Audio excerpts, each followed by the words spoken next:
And in that case, Mr. Guillory is on probation for evading of arrest or detention with the use of a vehicle. Alleges that you violated your curfew condition of your bond by failing to remain at your approved residence by being at a location other than your approved residence at approximately 11:53. Were you at somewhere other than your home at 11:53 on July 4th of 2026? I was at home. I was at home. But, what's your address? Yes. That's your address. Well, this is saying that you weren't there. No, I think he didn't. That's not the address probation had for him, Your Honor. It specifically says in here, we'll just get, I'm going to say not true, and we'll get testimony with regard to that. Okay, y'all have a seat. Possible evading detention suspect approximately 23:20 hours on that date. Yes. And was that at the intersection of Magnolia and Wilson? Yes. Can you advise the court what it is that you observed with respect to a Dodge Charger, the parking lot there at the Honey Stop? I observed a white Dodge Charger leave the parking lot at a high rate of speed and went westbound on Super Drive. And the court is obviously aware, but can you just very briefly for the record advise what it is about that area, that location, the Honey Stop? Is that a high crime area? Last year, and something that is actively patrolled by Belmont, and you may or may not stop vehicles, investigate possible crimes, correct? Yes, And is that for the safety of all the citizens in that area of town? it is. Okay. And after you observed that, can you tell the court what you did? I got to the intersection of Magnolia and East Lucas and went westbound on Lucas, attempting to catch up to the vehicle. Continuing to travel at a high rate of speed, swerving in and out of traffic. Specifically, our flock system, which is a license plate reader system throughout the city. They were able to actually locate a vehicle matching the description of what I seen a little later on. Real-time crime via the flock cameras to look for it and get an eye on it. Right. And were they able to relay to you where that vehicle had stopped? Yes, but they were able to give me an area. An area. Yes. And did you proceed to that area? We did. And what did you do when you arrived in that area? What did you locate? My partner located that vehicle. Did you arrive at that location also? I did. And did you make contact with the owner of that residence? I did. Did they know that vehicle? Was it their vehicle? Did they know who it belonged to? No, They did not. they did not. Were you advised of anything by dispatch with respect to someone calling in reference to that vehicle? Yes, dispatch called and advised that the owner of that vehicle was calling one to report the vehicle stolen. And was that owner in fact identified as Mr. Guillory? Yes, Do you see Mr. Guillory in the courtroom today? I did. Upon making contact with him, I conducted a pat down for weapons and asked for consent to search his person. He gave me consent, and I located 2 Dodge key fobs in his pocket. And then beyond that, he continued to give me a rather long account of his night and how and why his vehicle was stolen. And those are a type of more sporty type, or they go faster, et cetera, et cetera. Correct. Okay. And he had that type of key fob in his pocket. He did. And that was the type of car that you had observed evading you, and Flock had observed evading at high rate of speed. He's already admitted to this court which was a violation of his probation, that he went to Houston without permission. He indicated that to you, correct? Correct. And that he had just purchased that vehicle, correct? So he claimed ownership of it, right? Right. Brought it directly from Houston to Beaumont, parked it in the parking lot at West Lucas. Right. Expressed to you that he was fearful that those types of vehicles are commonly stolen because they're sporty, correct? Correct. But yet he left it running in the parking lot, Correct. presumably unlocked. Yes. And he had the key fob in his pocket. And what did you think, based on your training experience as an officer, when he told you that? I believe that he wasn't being truthful. Did you believe that he was actually the one operating that vehicle Yes. and trying to distance himself from evading you because of the fact that he was on probation or any other reason? Yes. I expressed to him that we would have officers go to the Honey Stop where I originally seen the vehicle leaving and check surveillance video there to see who was in fact driving that vehicle. And at that point, his demeanor changed. He actually grabbed his phone off of, I believe, the hood of my car, took a step as if he was getting ready to flee our interaction at that point. Okay. And did that just add another factor to your totality of the circumstances of this case? Yes. Saw a vehicle leave at a high rate of speed from the Honey Stop? Yes. And did you immediately initiate pursuit with lights, or did you wait No, I attempted to catch up to the vehicle. I didn't activate my lights until I got behind him at East Lucas and How far behind you were you when you activated your emergency equipment? I was a few car lengths. And it's your testimony that the vehicle proceeded at a high rate of speed and evaded your attempts to detain the vehicle or stop the vehicle? How far did the vehicle get away from you? How much distance did it put between you once you activated the lights? A substantial gap. So it was very, what were the traffic conditions like? At the very beginning, there was a little bit of traffic, and then we eventually turned southbound on West Lucas, and there was no traffic at that point. And the vehicle was able to outdistance you? Yes. What was the speed that you all were traveling? I was traveling over 100 miles an hour. Did you discontinue the pursuit because of the concerns for safety? I discontinued the pursuit once I lost the vehicle. Did you ever obtain a visual on the operator of the vehicle? I did not. You could not identify the person who was operating the vehicle? That's correct. The system that you referred to, I guess you call it the real-time Crime Center. crime center, Yes. that coordinates all of the flock cameras in the city. They do. And based upon the information that you relayed to, I guess that center, they relayed to you the location of the vehicle. They gave me an estimated area of which the last place that vehicle was seen. So it gave us an area to start looking for the vehicle. Without disclosing any confidential information, what was the approximate radius of the area identified? So they don't give us a radius. They give us an exact pinpoint location of where the vehicle was last seen, which is the location of the camera itself. And then that would give us the ability to say, okay, we need to check roughly this area. Where was that location? I believe that was at East Lucas and Gladys. How far is that from the location where you located the defendant? Not very far, maybe 2 blocks. And you say that that was maybe how far? A couple of blocks maybe from where the vehicle was located? About, yes.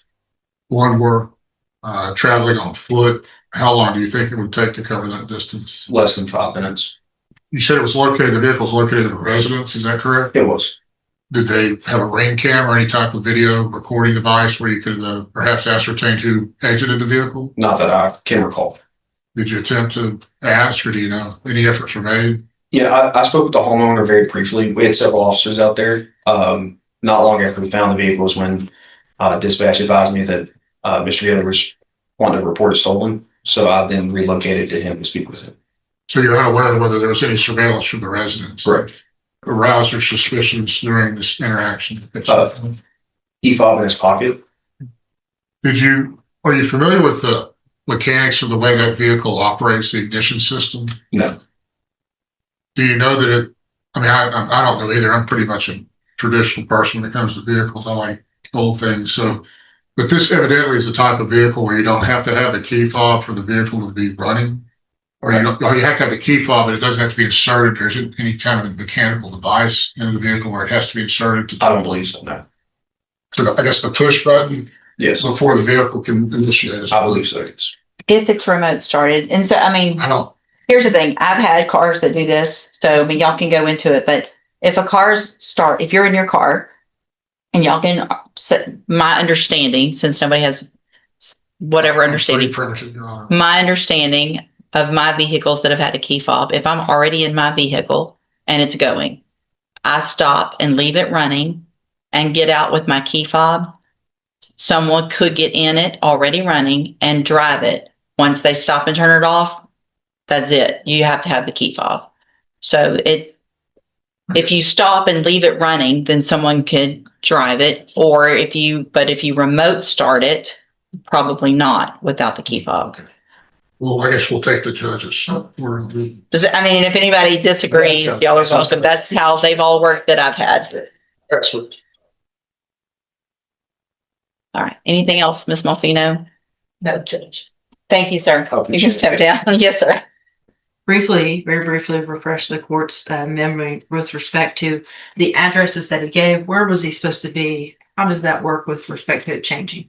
Up until all of this began, every time he reported to me, he stated his address as 2. And the GPS showed him on Ashley Street. Correct. Not that far apart, correct? Correct. But not next door to one another. Correct. Right? All right. Thank you. Anything else, Ms. Malfino? No. All right. Thank you, ma'am. You can step down. Raise your right hand. You swear or affirm the testimony you're going to give in this hearing will be the truth, the whole truth, and nothing but the truth. Yes, ma'am. Like I had told the officer that was up here, I gave him what I told him. I said, I just came back. I went upstairs. I left the car running. Yeah, that was done with me. I was so excited. You know what I'm saying? It felt like an accomplishment to me to purchase a vehicle. I went upstairs. I told my brother. I had my girlfriend upstairs. You know what I'm saying? And we came back downstairs. After I told them, I'm so excited in the moment, caught up in the moment, that I'm not even just thinking about it logically that, yeah, this can happen this fast. Yeah, stuff happened, but I'm not thinking that it can happen like this fast. You know what I'm saying? So when we coming downstairs, I noticed that the vehicle was missing. As soon as I noticed the vehicle was missing, I'm not too much fond of how the law and stuff works. So I called my grandmother because she used to work for clerk as for the court. So she explained to me the steps what I need to do to go ahead and call and report my vehicle stolen. And is that what you did? Yes, sir. Explain to the court how the ignition system works on that. What vehicle is it? What's the make and model? It was a Dodge Charger Hellcat. What year? 2023. And how does the ignition system work on that vehicle with the key fob and the push button and all of that? When you hop in the car, it can be in your pocket. It can be anywhere. You push the button and it start right up. So when you push the button and start right up, I can get out the car, leave it running, run into the house or run into the store With the key fob. with the key fob, and it'll be still running, door unlocked. I had the other key fob that he said he had. I had a Dodge Ram truck. And I don't know how I used to always do this. Sometimes I leave the key upstairs, I leave the truck running, and I hear it run downstairs, hop in the truck, take off. And then the car or the truck would notify that, hey, the key fob is missing. So you don't dispute that you had the key fob for that vehicle when the officer questioned, is that right? Yeah, I didn't dispute. I told him that I had the key fob. And did you evade in that vehicle? Did you drive the vehicle and run A from the police? routine probation hearing quickly turns into a courtroom battle over credibility. Prosecutors argue the defendant violated multiple probation conditions after allegedly fleeing police in a newly purchased Dodge Charger Hellcat. Officers present surveillance evidence, GPS records, and testimony, while the defendant insists his vehicle was stolen, leaving the judge to Did you decide. drive the vehicle and run from the police? No, sir. What about your residence as far as the disparity between the address that you were at and the address that you have reported to probation? Like I was telling Ms. Lopez on numerous occasions and visits, this like heated conflict between the residence I was staying at, which is my child's mother's house, and which is my legal address, like that's on my ID. Me and her was going back and forth, you know. Which Family address law. is that? Risk. The rest? Yeah, yes, ma'am. And we was going back and forth. We trying to work things out. And in the time of us trying to work things out, a kinfolk extended his arm out to me. He was like, hey, I know what you're going through. I'm older. I done been through this. If you need somewhere to stay for the time being while you try to work it out with your child's mother, come over. You always welcome. You ain't got to sleep in your car. You argue, you're sleeping in your car, you're sleeping in your truck. You got to go to work. You don't have a job right now? No, sir. I got a job lined up, but I'm scared to take the job because I don't know what's going to happen right now. Want to try to stay on probation? Yes, sir. You understand you can't go to Harris County without permission, any other county, you know that? And that was my You mistake. understand that? Yes, sir. How'd you pay for that car? How How much was it? was a nice little piece of money. I had vehicles that I already had that I had already acquired, and I ended up selling those. I sold I had a Cadillac that I had bought like years prior to that. I had another Cadillac I had bought years prior to that. My child's mother, even because she know like I'm a good dad. I'm a good dad to all my kids. She gave me some money out of her income tax. She was like, hey, I know that you really want this car. I see that you done sold all your cars. You ain't got no cars. You trying to get back to afford to work now. I'm gonna give you this amount of money, and tell me you can go ahead and treat yourself from being a good dad. So how much was it? It was like 20-something thousand. But like I say, I sold every vehicle I had. I had 3 vehicles. I sold every vehicle I had, like literally. And she ended up giving me like $7,000. Because you didn't have a job, right? At the time. At the time. Yes or no? You didn't? No, ma'am. No. Okay. So you did all of this hard work, sounds like, to get together the cash for that vehicle. It was a nice car, right? Yes, ma'am. Yes, Goes ma'am. fast, right? Yes, ma'am. You were treating yourself. You just said, right? Yeah, yes, ma'am. But you went home straight from Houston to Beaumont because you didn't want it to get stolen, right? Correct. That's what you told Officer Moss, Correct. but you left it running. Yes, ma'am. Really? Yes, ma'am. And like I say, I ain't wanted to, yes, you're right. I ain't wanted to get stolen, but somebody's so excited, you're not even thinking about most of that stuff. You go buy a diamond ring or you buy a piece of jewelry, you get home, you might not even keep it on. You might set it down. You're not expecting somebody, your friend come over, you ain't set it down. You're not expecting her to steal.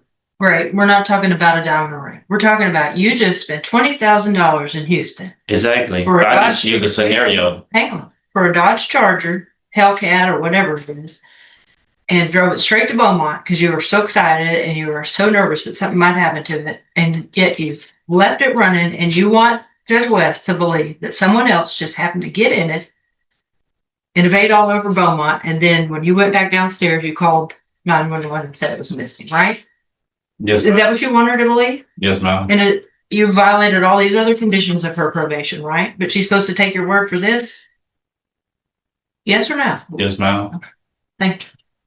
Judge, I would just ask the court to take into account everything that Ms. Lopez has testified to both last week and this week with respect to those, the answers solicited from the defendant himself, and the testimony of Officer Moss. Obviously, I'm not standing before you stating that I would have presented that evidence to a jury for beyond a reasonable doubt standard with respect to evading, but I think based on the totality of the circumstances that the court is allowed to take all of that into consideration, including Officer Moss's testimony, including the defendant's own testimony, that despite spending that money, not having a job, despite driving it straight here, he left it running in the parking lot and wants the court to believe that he did not evade, but yet someone stole the vehicle in that 20-minute time frame, and it was not him, and this is not his fault. He's on probation for evading, Judge. He has a known habit of fleeing from officers. He knew he was on probation. He probably didn't want to stop for some other reasons that I can't speculate. I can speculate too, but I won't suggest. Judge, I just believe based on the totality of the circumstances and what the court has at its disposal. Thank you. Mr. Kimler, with regard to the allegations. Your Honor, I think the court has sufficient evidence with the police of true to revoke his probation if the court's so inclined. As far as the evading detention motor vehicle, in your case, the evidentiary standard, and I appreciate the prosecution admitting this, probably falls short of a beyond a reasonable doubt standard. The question of whether it meets compliance to the evidence standard, I would submit the court to at least this 50-50. If the court is inclined to revoke him, you have enough to revoke him anyway, but finding the evading motor vehicle true will be probative of the level or whether he would be provoked or the length of the sentence, I suppose. So it matters in that regard. I would just suggest to the court that even with the evidence and the totality of the circumstances about preponderance standard, it hasn't been met. So I'd argue for a negative finding on the offense of evading motor vehicle. I would just ask to be given one more opportunity on probation. Were you Mr. Guillory's probation officer from the beginning? Yes. And is there any reason that you would believe that he did not know of the condition with regard to remaining in Jefferson County? No, ma'am. I go over conditions at the first appointment with every single person on my caseload. And would that also include the curfew condition? Yes, ma'am. Okay, thanks. Any questions based on that of Ms. Lopez? No. So, Mr. Guillory, I'm not buying it at all. It just none of it makes any sense with regard to this new offense. It makes no sense. If you're so excited about buying a new car, and then you state that you are up in an apartment or house, whatever it was, for 15 to 20 minutes because you're so excited. If I'm excited about something, a car especially, I'm going to run up, hey, I just got my new car. Y'all come see it. It's great. I just bought it. 15 to 20 minutes already doesn't make sense, but what that does is buy time for a story of somebody stole my car. The fact that you were arrested, or at least found, not arrested, when they came to you, I think the Officer Moss said less than a couple of blocks from where the car was located. I mean, it all just points to easily the fact you've already had your opportunity. Yeah. Okay, so I'm going to find, the standard is a preponderance of the evidence, and I am going to find by a preponderance of the evidence, count 1 true. I am going to find count 2 with regard to employment true. I am going to find count 4 with regard to the address true. The addresses are ridiculously confusing, which all that means to me is you're not where you're supposed to be when you're supposed to be there. The community service, I'm not going to worry about because he had done some and there was some added because of the violations and a sanction. I am going to find count 7 true that has to do with the curfew. I'm going to find count 9 true with regard to the bond condition of being at your location, and that's from that July 4th to July 5th time frame. And count 10 true as well with regard to not being where you're supposed to. With regard to argument on what I should do, is it your request that he's revoked? Based on the fact that he was already on probation for the same type of offense and the court's finding in this, it would need to be my position that he's revoked, Judge. I would concur with Mr. Kimmler that maybe it doesn't rise to the level of the top of the punishment range, but it would be my position, just in all candor with the court, probably irrespective of what the court does, rather either continue him, place him in ISF. Any other option the court has not to proceed, obviously, to the trial level with the underlying offense. I don't want to hide behind a log on that. So it will be my intention to dismiss that. I think the information is appropriate for the court to take into consideration as you have done, but I would defer to whatever you think is appropriate and ask that if he be continued, possibly he be extended or some type of other sanction to address his behavior being imposed.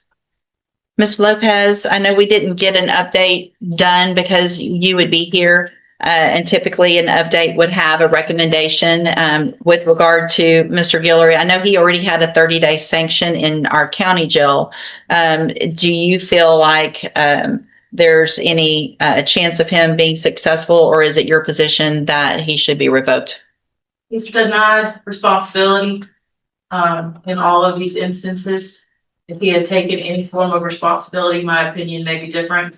But at this time, his attitude reflects that he's not taking this seriously, and so revocation would be my recommendation. Thank you. Anything else, Mr. Kimlow? As I said, Your Honor, I would just defer my previous response. All right, so Mr. Guillory, because you're already on probation for evading, and I have found that you have committed this new evading. I don't think there's any reason for me not to believe that. I understand the levels of proof in a trial, but they're different than the levels of proof that I have to find. And so I have found that true. You've haven't even been on probation for a year and a half, and you've got several allegations, not just that one, of not following the rules that I have no doubt that Ms. Lopez told you. She tells everyone. She's been a probation officer for a long time, so I don't doubt that she told you about the curfew. I don't doubt that she told you about employment and staying in Jefferson County and all of those things. In fact, the fact that you have the GPS monitoring device on now and you're still going places that you're not supposed to be going, July 4th night, and then who knows what the last week, because now you're not charging it. So at this time, I'm going to find sufficient evidence at this time based on that to find you guilty. And at this time, find you guilty of evading arrest or detention with the use of a vehicle. I am going to sentence you to a term of 3 years in the institutional division of the Texas Department of Corrections. You will receive credit on that sentence for any time that you've been in custody that the law gives you the right to receive. You're going to be handed the trial court certification. Mr. Kimmler, you're going to be handed the trial court certification. Y'all need to sign that and you'll get a copy of it. Shows that this was not an agreement. You have some rights to appeal and you can talk to Mr. Kimmler about that. I'm also handing you a written admonishment regarding your ineligibility to possess a firearm or ammunition. As soon as you sign that, you can go back with the bailiff. Court will be in recess. After weighing every witness, the judge rejects the defendant's explanation and finds multiple probation violations proven by a preponderance of the evidence. Citing repeated noncompliance and a lack of accountability, the court revokes probation and imposes a 3-year prison sentence, bringing the dramatic hearing to a decisive conclusion.